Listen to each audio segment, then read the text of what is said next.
What if the headlines you're seeing today are just the beginning? The world is changing faster than any of us ever imagined. New threats, new risks, and new challenges. But here, on Prepper's Edge, we don't panic. We prepare. This isn't doom and gloom, it's about facing reality, staying one step ahead and making sure you and your family are ready for anything. Tonight, we dive into the real risks and the real solutions, because the best way to face the future is to get prepared, not scared. Welcome to Prepper's Edge, where we prepare for anything and fear nothing. Are you ready? So if you're ready to rise above the fear, get real answers, and lead your family through whatever comes next, hit that subscribe button. This is Prepper's Edge, where we prepare for anything and fear nothing. Let's get started. Potential flashpoints. A third world war could be ignited by escalating conflicts involving the major world powers. Analysts point to flashpoints such as Eastern Europe and the Asia-Pacific. For example, Russia's ongoing war in Ukraine could spiral beyond Ukraine's borders if NATO were directly drawn in. Western officials warn that a desperate move by Moscow, such as an invasion of a NATO member, could trigger NATO's collective defense and pit Russia against the entire alliance. In Asia, an armed clash over Taiwan, if China attempted reunification by force, could rapidly bring the United States and its allies into direct conflict with China. The Middle East is another tinderbox, a war between Israel and Iran, with Iran backed by Russia, China, and Israel supported by the US, UK, could escalate regionally and draw in allied states on both sides.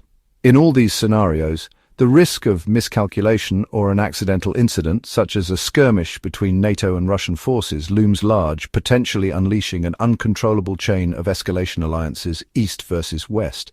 Experts broadly envision a World War II alignment of authoritarian powers versus Western democracies. On one side would be the NATO alliance and partners, on the other, a bloc led by Russia and China, possibly joined by states like Iran and North Korea. In such a scenario, Moscow, armed by Iran and North Korea, and also with assistance from China, could find itself at war with the NATO countries. China's role might be pivotal yet cautious. Beijing has so far avoided direct military entanglement in others' wars, but a conflict over Taiwan or a confrontation with the US could push China to lead an Eastern coalition. North Korea would likely align with China, given Pyongyang's dependence on Beijing, and could act as a volatile wildcard participant in an East-West war. Meanwhile, Western alliances would extend beyond Europe. The United States and NATO members would coordinate with Indo-Pacific allies such as Japan, South Korea, Australia, and others, reflecting a global US-led coalition. Triggers for conflict. The world has entered what some officials call a precarious pre-war period. The UK's Defence Secretary recently warned that within a few years we could see multiple theatres of war involving China, Russia, North Korea and Iran, marking a dangerous break from the post-Cold War peace. A direct Russian attack on NATO soil is one nightmare scenario that would automatically engage the UK, US and all NATO members in war by Article 5 treaty obligation. Similarly, a Chinese invasion of Taiwan could force a US response and draw in allies like the UK through NATO or AUKUS partnerships.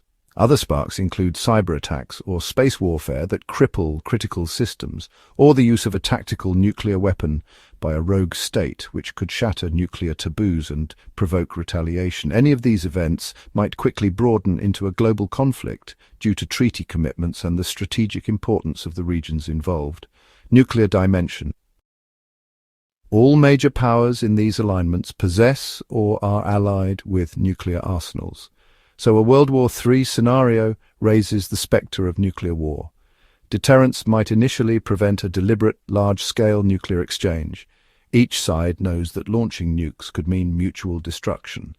However, the risk of nuclear escalation is significant if one side begins to lose a conventional war. An isolated use of nuclear weapons, for example by Russia to stave off defeat or by North Korea in desperation, could trigger retaliation and rapidly escalate to a full nuclear exchange. This doomsday outcome is why World War III has so far remained hypothetical. It is also why strong diplomatic red lines and back channels exist to defuse incidents before they cross the point of no return. NATO integration. In the event of World War III, England, as part of the United Kingdom, would respond as a core member of NATO's military structure. The UK's armed forces are tightly integrated with NATO commands. meaning British units would fight alongside American, European and other Allied forces from the outset. If war erupted in Europe, for example a Russian attack on a NATO state in Eastern Europe, British soldiers would deploy rapidly to the front line. Notably, British troops are already stationed in places like Estonia as part of NATO's forward presence, and they have been drilling for high-intensity war scenarios. The Royal Air Force would likely join coalition air campaigns to secure air superiority over NATO territory, intercept enemy aircraft, and potentially strike adversary targets. The Royal Navy, including the UK's Carrier Strike Group with its F-35 jets, could be dispatched to conflict zones, whether to reinforce European waters or aid the US in the Indo-Pacific if war also erupts with China. As a leading NATO power, Britain would thus be fully engaged on multiple fronts, committing its army, navy and air force to the collective defence. Nuclear forces and deterrence. A cornerstone of England's UK's military response is its nuclear deterrent. The UK is one of the few nuclear-armed states, maintaining a fleet of Trident nuclear submarines on continuous at-sea patrol. In a World War III scenario, these Vanguard-class submarines carrying Trident II ballistic missiles would ensure the UK can retaliate against any nuclear strike, a policy known as second strike capability. This acts as a deterrent. Any adversary contemplating a nuclear attack on the UK knows that even if Britain were severely hit, a Trident submarine could still launch a devastating response. British submarines famously carry sealed letters of last resort from the Prime Minister, with instructions in case the government is wiped out, underscoring the resolve to retaliate if necessary. During heightened tensions, it is expected that the UK would put its nuclear forces on high alert, disperse aircraft to secure locations, and possibly move naval assets out of major ports as a precaution. The hope is that by signalling readiness, the UK and NATO deter the war from ever going nuclear. Mobilization and defence of the homeland. If a world war broke out, England would elevate its defence condition immediately. The government would likely convene emergency sessions, COBRA meetings, to authorise wartime measures. Militarily, this means moving to a higher alert status, for example, increasing air patrols over UK airspace and territorial waters to guard against incoming missiles or aircraft. Britain's air defences, including radar networks and interceptor squadrons, would be fully activated. The British Army might mobilise reserves or even expand via emergency conscription if needed to replace losses in a protracted war. The UK has reserved powers to call up reservists and, in extreme circumstances, could reintroduce a draft, something not seen since the 1950s, but legally possible if Parliament deems it necessary for national survival. On the home front, protecting key infrastructure would be crucial. Important facilities, power grids, telecom networks, transport hubs would get military protection or hardening against sabotage or cyberattacks. The government would also be prepared to implement wartime economic controls such as redirecting industries to war production, much as it did in World War II. In fact, discussions are underway in Whitehall about reviving aspects of the old shadow factory concept, leveraging civilian industries to quickly produce munitions and equipment if an all-out war demands it. All these steps fall under a national effort to gear up for war, something the UK has not done in decades, but which officials recognise may be required in a modern conflict that could last months or years. Reliance on allies. It is important to note that England's military response is fundamentally Allied-centric. The UK on its own has a capable but relatively small military. Its strength in World War III would come from coordination with allies. British commanders would occupy key roles in NATO's command structure, and UK forces would receive support from and provide support to allied militaries, shared intelligence, logistics, reinforcement, etc.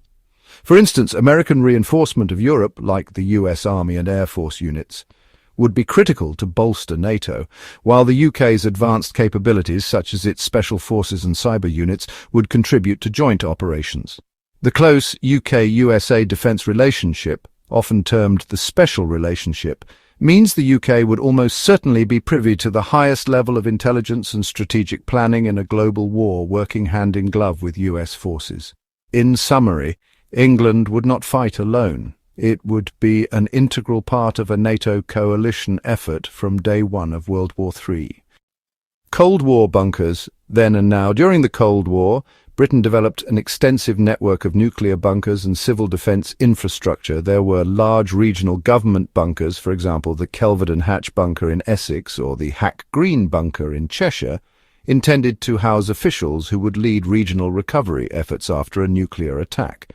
In addition, hundreds of smaller underground monitoring posts, run by the Royal Observer Corps, dotted the country to detect nuclear blasts and fallout. However, after 1991, this infrastructure was largely abandoned. Following the end of the Cold War, the nationwide network of bunkers fell into disrepair and were largely sold off. Many government bunkers were decommissioned. Some were literally demolished or repurposed for civilian uses. One became an eco-home, others turned into museums. Local councils that once had emergency bunkers now mostly rely on surface-level emergency control rooms that are not nuclear-hardened. In short, the UK today has very few functional public fallout shelters compared to the past. One analysis noted that only 258 communal shelters remain in the entire UK, an absolutely negligible number for a population of approximately 67 million.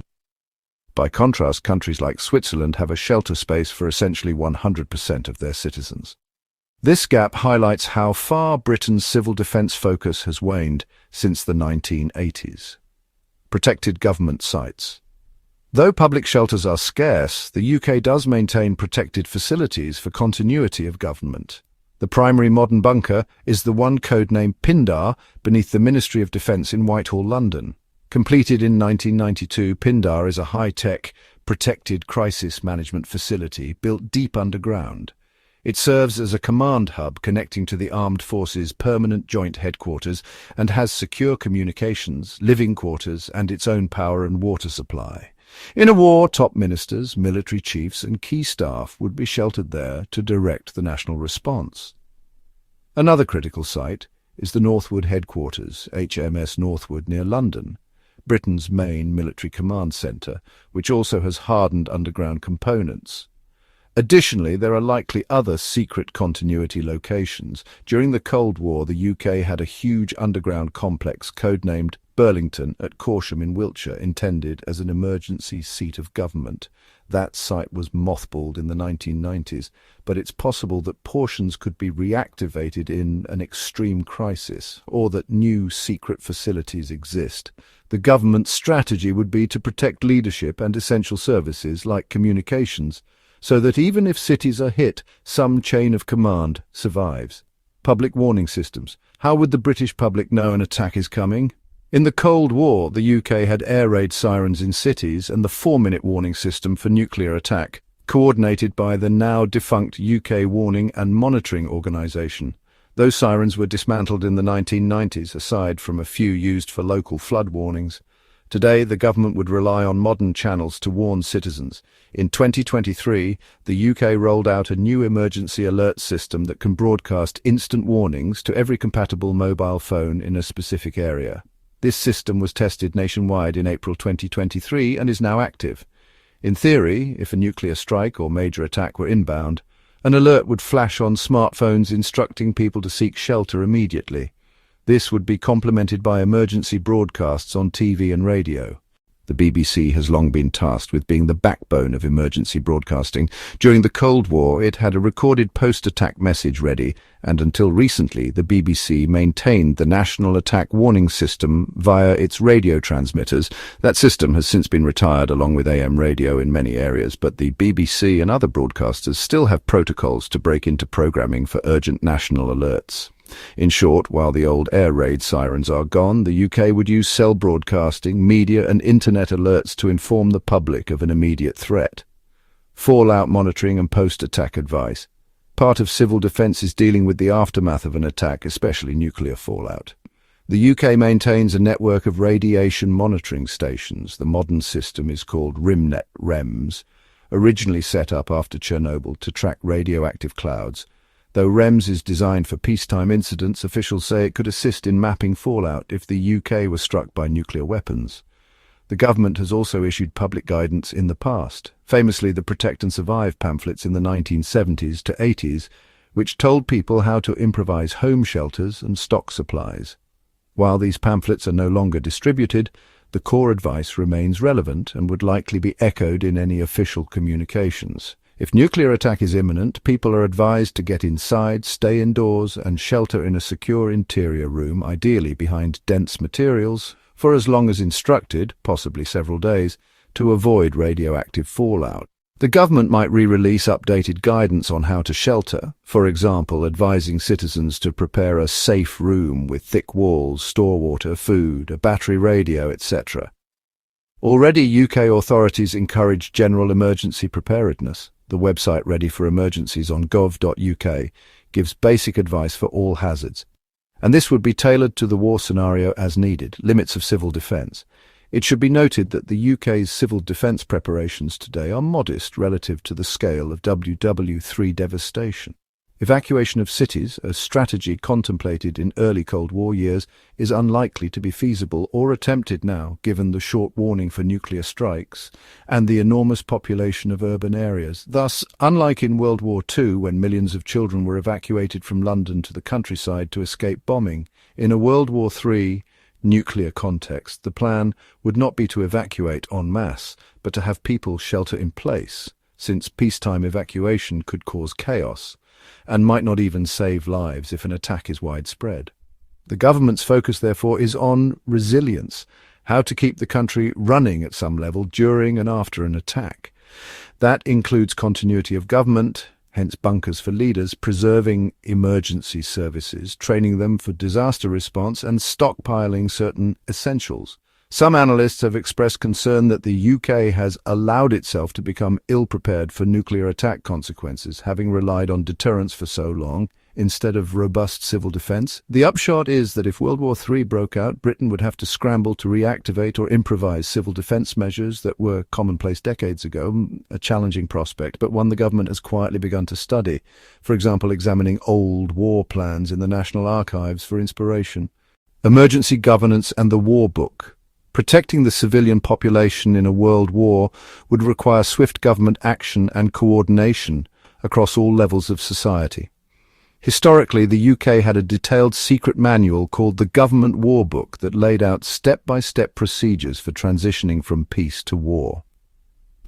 This included everything from invoking emergency powers, censorship, economic controls, to civil defence activation. While that old war book was archived after the Cold War, its spirit is being revived. In 2024, it emerged that officials have started developing a new national defence plan for the UK, essentially a modern war book, in light of rising threats. This comes amid admissions that the government has no national plan for the defence of the UK or the mobilization of its people and industry in a war at present. In early 2024, a cross-government wargame exercise was held involving the Ministry of Defence, Home Office, Cabinet Office, etc., to simulate how the country would respond to an armed attack on the UK. This suggests that behind the scenes, contingency planning is again being taken seriously. If war were looming, the government would likely activate emergency structures, for instance, a form of martial law or emergency regulations under the Civil Contingencies Act. Parliament might empower the Prime Minister with special authority to direct resources and populations, similar to defence regulations in World War II civilian evacuation and protection. One of the hardest questions is how the government would protect civilians from direct harm. In a conflict confined to conventional non-nuclear weapons, the UK could try to evacuate certain high-risk areas, for example, if an invasion or heavy bombing of coastal areas was expected. Plans could be dusted off to relocate civilians away from military targets. However, in a nuclear scenario, evacuation is generally not practical on short notice. The likely strategy would be shelter in place. Instruct everyone to get into the safest building possible, basements, concrete structures, etc., stock up on supplies, and wait for further instructions. The government would use the emergency alert system and media to give these instructions, possibly even days before any anticipated attack if intelligence allows. For example, tension is extremely high. Citizens should prepare a safe room, acquire food, water, and stay tuned for alerts. Authorities might also repurpose public facilities as emergency shelters if time permits. For example, directing people to underground car parks or tunnels that could serve as ad hoc shelters. There are also a handful of deep tube stations in London, like those in the London Underground, that could provide some protection. During the Blitz of World War II, subway tunnels sheltered thousands.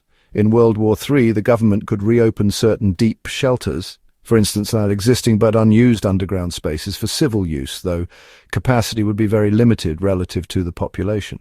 Public health and supplies. The UK government would take measures to secure essential supplies for survival. This includes stockpiling medical supplies, treatments for burns, trauma, radiation sickness medication, arranging distribution of potassium iodide tablets to areas at risk of radioactive iodine exposure, as is done near nuclear power plants, and ensuring water and food distribution to survivors in the aftermath.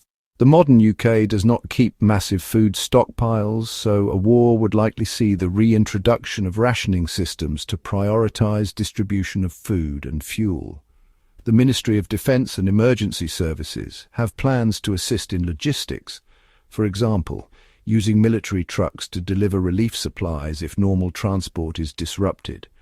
Critical infrastructure, power stations, hospitals might be hardened or at least given priority protection and repairs. Power blackouts might be scheduled to reduce visibility to enemy bombers or missiles, a throwback to World War II blackout practice. And citizens could be asked to curtail energy use or even implement local blackout curtains if conventional air raids become a threat. Maintaining order and morale. Protecting the population is not only physical protection, but also maintaining public order and morale under extreme circumstances. The UK government would likely deploy additional police and possibly military units to prevent panic, looting or chaos if attacks occur. The Home Guard concept, as in World War II, could even be resurrected, meaning armed volunteer units guarding local communities, if invasion or paratrooper attacks were feared. Censorship or control of information might be enforced to prevent the spread of rumours that could cause panic. At the same time, officials would use media to keep people informed with factual updates and instructions, knowing that an informed public that trusts the government is less likely to panic. During the Cold War, the UK prepared emergency broadcasts that included calm voice instructions and even prayers or inspirational messages to bolster morale. In a World War III scenario, we could expect the Prime Minister and King to make radio-TV addresses to rally the population, much as King George VI and Winston Churchill did during World War III.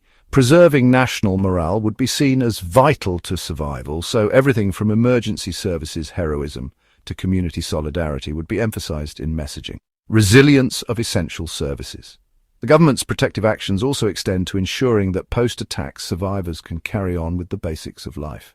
Plans would be activated to restore communications, perhaps using satellite radios or wartime radio networks if the phone internet grids are down, to deploy field hospitals with help from allies or International Red Cross, and to bury or cremate the deceased to prevent disease outbreaks. These grim tasks are part of civil defence too. While not often discussed publicly, there are emergency mortuary plans and mass casualty response units ready to deal with large-scale fatalities, all aimed at helping the living by quickly managing the aftermath. In essence, the UK government's wartime stance would shift to a whole-of-society approach. Every citizen would be considered part of the war effort, whether by following civil defence advice, volunteering in local emergency roles, or simply staying safe to free up resources for those in dire need. This harks back to the notion that in a total war, the home front is as important as the battlefront. It's worth noting that experts have critiqued the UK's current level of readiness. One senior advisor observed that the problem is there is no plan, meaning no detailed public blueprint for war response, and that Britain has been assuming its nuclear deterrent and NATO membership will suffice to avoid war. This complacency is being challenged by recent events, and efforts are now underway to improve national resilience. Should the worst occur, the UK would have to rapidly implement many measures simultaneously to shield its population. The success of those efforts would depend on both government coordination and public cooperation on a scale not seen since the 1940s. How prepared are other major powers for a potential World War III, both militarily and on the home front? Different countries have very different approaches. United States, USA. Militarily, the US is the world's foremost superpower and would lead the Western alliance. It has a vast military with global reach, including the nuclear triad of land-based ICBMs, submarine-launched missiles, and strategic bombers for deterrence or retaliation. The US would project power in multiple theaters, Europe, Asia, and has extensive war plans for such contingencies. On the civilian side, however, US civil defense has languished since the end of the Cold War. Unlike Russia or China, the US no longer maintains public fallout shelters on any large scale. During the 1950s to 60s, American cities had marked fallout shelters and conducted duck and cover drills, but today the expectation is that citizens follow general FEMA guidelines in an emergency, find indoor shelter, etc., rather than having dedicated bunkers. The US government does have a continuity of government program. Leadership would evacuate to secure facilities like Mount Weather, Cheyenne Mountain, or Raven Rock hardened complexes designed to survive nuclear strikes. There is also an integrated national warning system. In a crisis, the Emergency Alert System, EAS, and wireless emergency alerts can broadcast messages, much like the UK's system, to all phones and media, and sirens are in place in some localities for tornadoes or other disasters. Notably, in July 2022, New York City even released a PSA video telling residents how to survive a nuclear attack. Get inside, and stay tuned being the key steps, a sign that American authorities are gingerly reintroducing the topic of nuclear readiness to the public. Overall, the US focuses more on deterrence and offensive military power to prevent war, and relies on individual preparedness rather than comprehensive civil defense infrastructure for its population. Russia, and before that the Soviet Union, has long prioritized civil defense alongside military power. Militarily, Russia has the world's largest arsenal of nuclear warheads and significant conventional forces.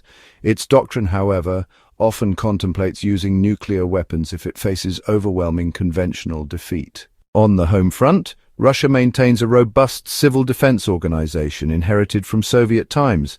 Even in recent years, Russia has conducted large-scale civil defense drills. For example, in 2016, the Kremlin organized drills involving 40 million citizens across the country, rehearsing responses to nuclear and chemical attacks. These drills featured evacuation to shelters, use of gas masks by the public, and emergency services practicing wartime operations. Moscow and other cities still have extensive bomb shelters. In fact, Moscow's authorities have stated they have enough shelter space for 100% of the city's population in the event of an attack, after a thorough inventory and upgrading of facilities. Since the invasion of Ukraine in 2022, Russia reportedly inspected and renovated thousands of Soviet-era shelters nationwide to ensure they are fit for use again. This indicates the government is actively making civil protection a priority, likely out of concern that war might reach Russian soil. The Russian Emergency Ministry regularly runs public awareness about civil defense, for example, instructions on state media on what to do in case of air raid. Many Russians, influenced by state messaging, believe that conflict with the West is already underway in some form, so the public may be psychologically more prepared for hardships. In summary, Russia pairs its military posture with a serious civil defense strategy aiming to protect civilians and maintain morale if war comes. China's approach to World War III would center on the Western Pacific, with its military geared toward countering the US and possibly moving on Taiwan. The People's Liberation Army, PLA, is large and rapidly modernizing. China also has a growing nuclear arsenal. Though smaller than the US-Russia, it is expanding. On the civilian side, China has a history of elaborate civil defense dating back to Mao's era. During the Cold War, China constructed massive networks of underground shelters, dubbed Underground Great Wall, in many cities. For instance, Beijing built an underground city of tunnels in the 1970s designed to shelter millions of people. These shelters were part of a nationwide civil air defense program, Renmin Fengkong, codified in law in 1997, which mandates local governments to build and maintain air raid shelters and to integrate civil defense into urban planning. After the 1980s, many of these shelters fell into disuse. Some were even turned into shopping areas or parking garages. However, under President Xi Jinping, China has revitalized civil defense efforts. There are reports of renewed drills and public education on what to do in the event of an attack.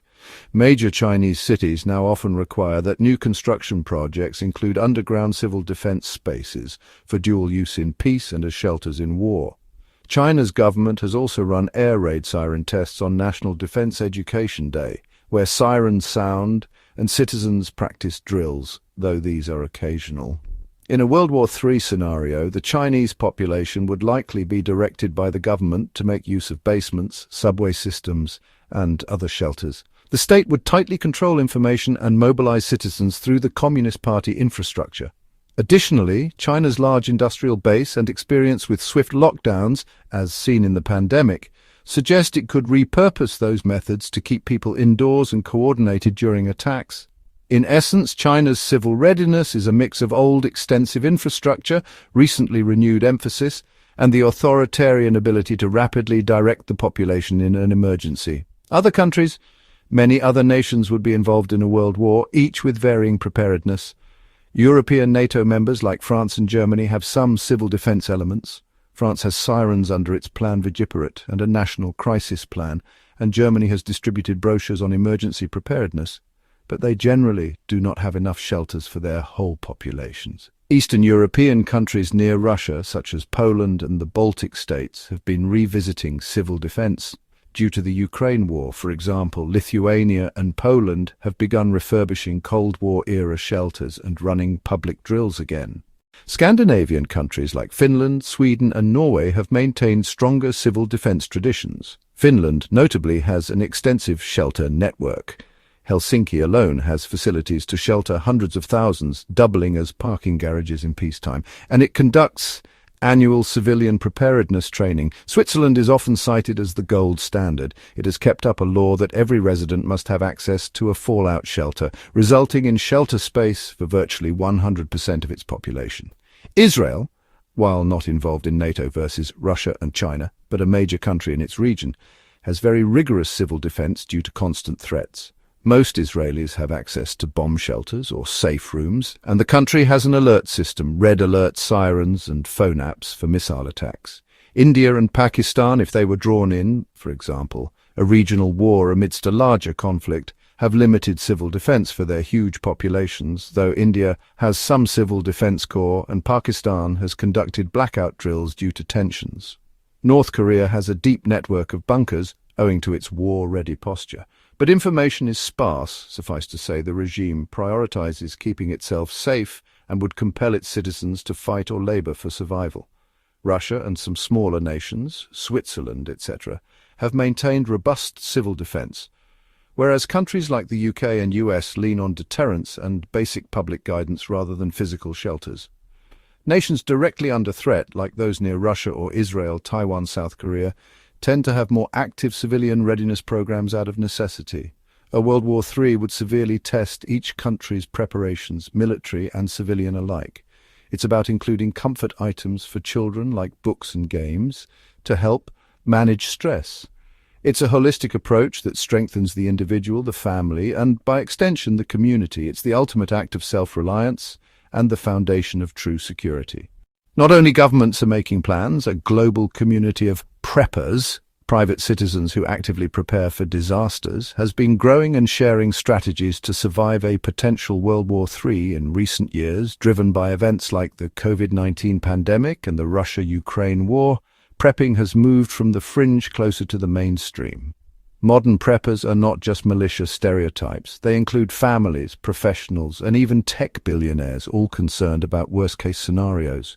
A prepper-oriented How to Survive World War III checklist from a safety gear provider, highlighting personal protective equipment, gas masks, hazmat suits, radiation countermeasures, iodine tablets, Geiger counters, emergency supplies, food, water, medical kits, radios, and self-defense and survival training.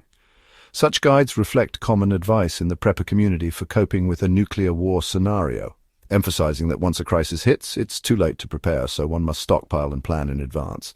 Key prepper strategies. Preppers worldwide converge on several core strategies for a World War III scenario. One is CBR and protection, acquiring gear for chemical, biological, radiological, and nuclear threats. Companies like Mira, Safety, and others report surging demand for gas masks with NBC filters, hazmat suits, dosimeters to measure radiation, and potassium iodide pills to protect the thyroid from radiation. Having a proper gas mask and protective suit is often high on prepper checklists given the fear of radioactive fallout or chemical agents. Another strategy is building or securing a shelter. Some hardcore preppers are installing private bunkers on their property. In the UK, for instance, one bunker manufacturer noted a 300 to 400% increase in inquiries over 2022-2023 for private nuclear shelters. Globally, manufacturers of survival bunkers from the US to Europe have seen business boom as tensions rise. Those without the means for a dedicated bunker focus on identifying the safest part of their home, a basement or an inner room, or public fallout shelters in their vicinity, where available. Preppers often exchange information on forums about which buildings in their city might make good improvised shelters, for example underground car parks, tunnels, or old civil defense shelters that still exist. Stockpiling food, water, and medicine is another pillar of prepper strategy. It's common to store non-perishable foods, canned goods, dry staples, MREs, and water to last at least a few weeks or months. A popular goal is to have at least 2 weeks of supply for a nuclear scenario, since radiation levels from fallout drop significantly after about 14 days, meaning one might have to stay sheltered that long. Many aim for even more, several months of supplies in case global agriculture and supply chains are disrupted by a world war. Preppers also accumulate medical kits and prescription medications, as a war could make hospitals hard to access. Backup power, generators, solar chargers, battery banks, and alternative cooking fuel, propane, wood, are stored to use during infrastructure outages. Communications gear is another focus. Hand crank or battery radios to hear news if the power grid internet collapse, and even ham radios or walkie-talkies, so communities can communicate if phones fail.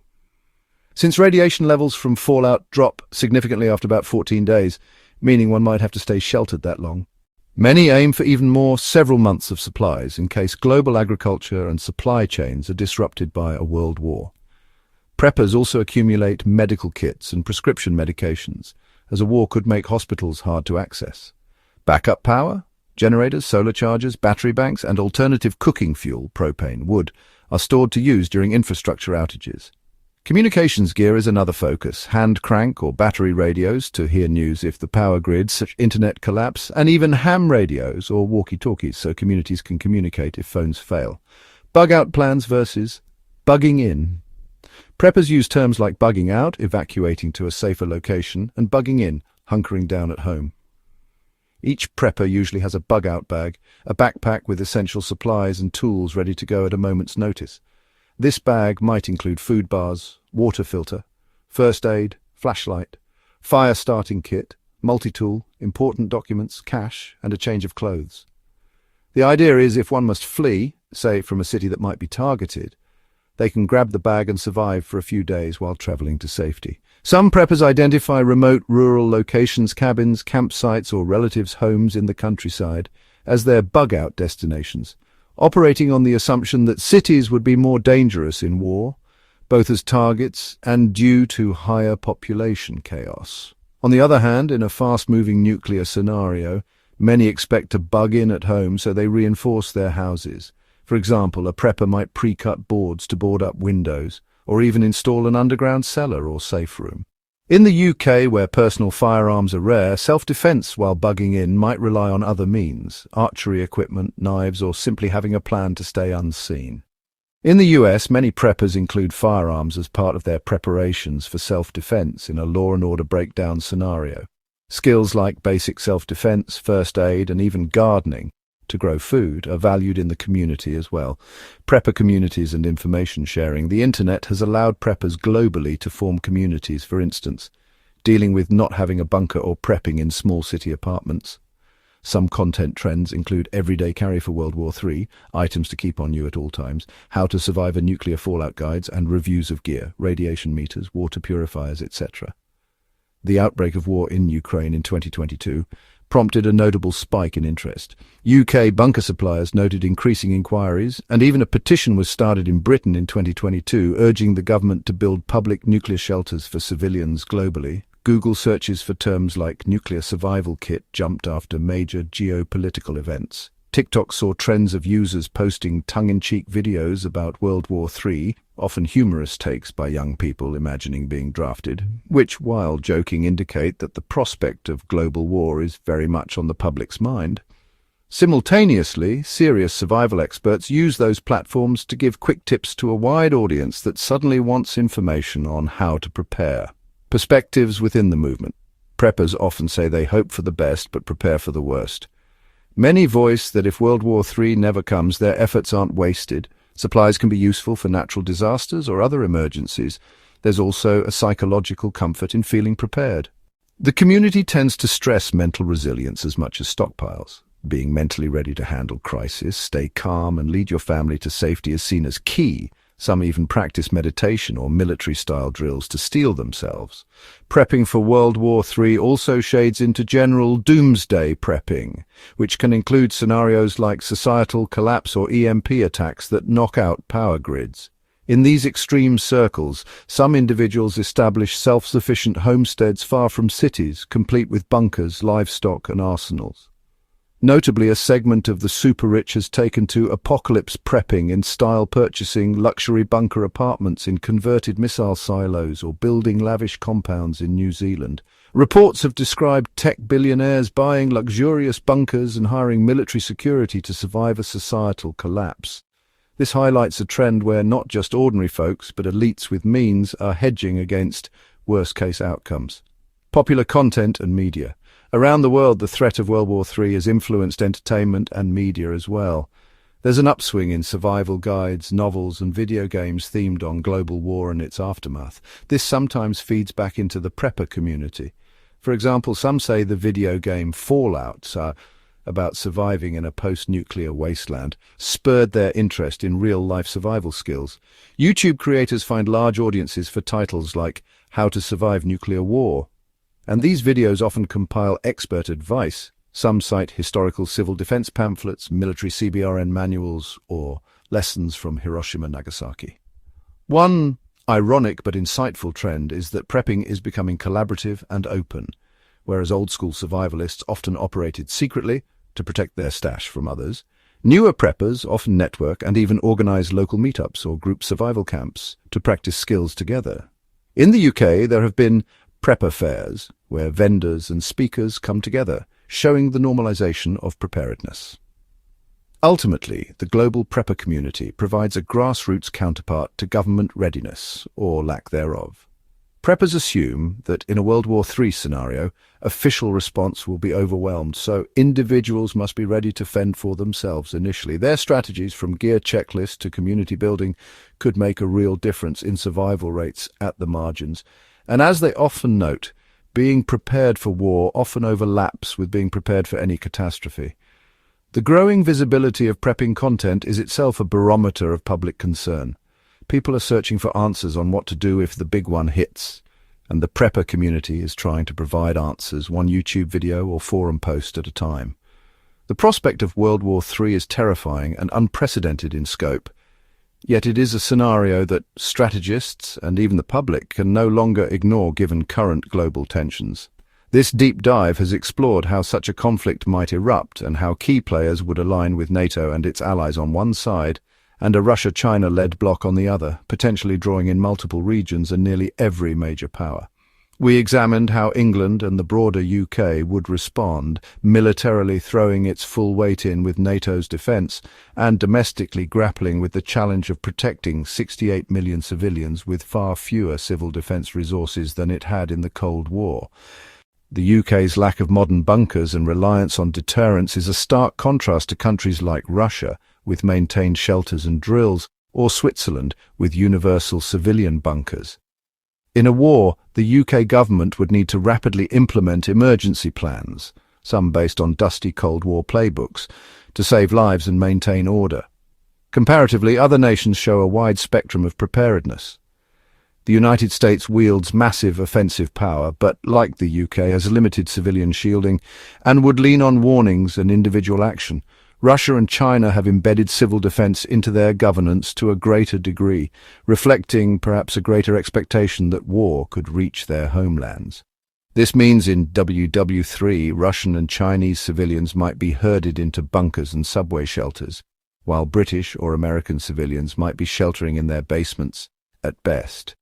Such differences could have profound implications for how each society withstands a conflict, and may even influence adversaries' calculations. For instance, knowing the West has vulnerable civilians might be either a deterrent or, cynically, a temptation for blackmail. We also shone light on the prepper community, which has become a significant subculture focused on resilience in the face of doomsday scenarios. Their efforts, from stockpiling to sharing survival knowledge, underscore a desire among ordinary people to take preparedness into their own hands rather than rely solely on governments. The surge in bunker sales and the popularity of World War III survival content are symptoms of the public's anxiety in these uncertain times. While some of their preparations may never be needed, and hopefully world leaders will avert such a cataclysm, the preppers highlight an important point. Being informed and prepared can reduce panic and save lives if the worst were to happen. In essence, a third world war would test humanity's capacity for both destruction and survival.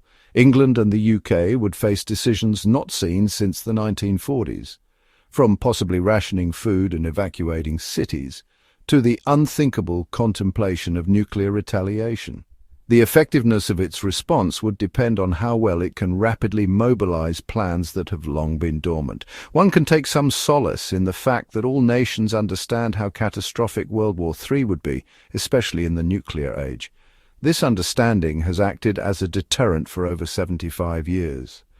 But as the global security order frays and regional wars rage, it is prudent for governments and citizens alike to plan for the worst. Even as we hope for the best, World War III is a scenario that we collectively strive to prevent. However, should it ever come, the difference between devastation and survival may well lie in the preparedness measures taken now by nations beefing up their resilience and by individuals learning how to protect themselves and their families. In that sense, examining these war scenarios and responses is not an exercise in fatalism, but in ensuring that if humanity is ever put to such a terrible test, we are not caught utterly unready. Thank you for watching Prepper's Edge. If you found this deep dive helpful, please hit subscribe, give us a like, and follow for more practical tips and real-world survival insights. Together, we're building a community that's ready for anything. Stay prepared, stay sharp, Prepper's Edge.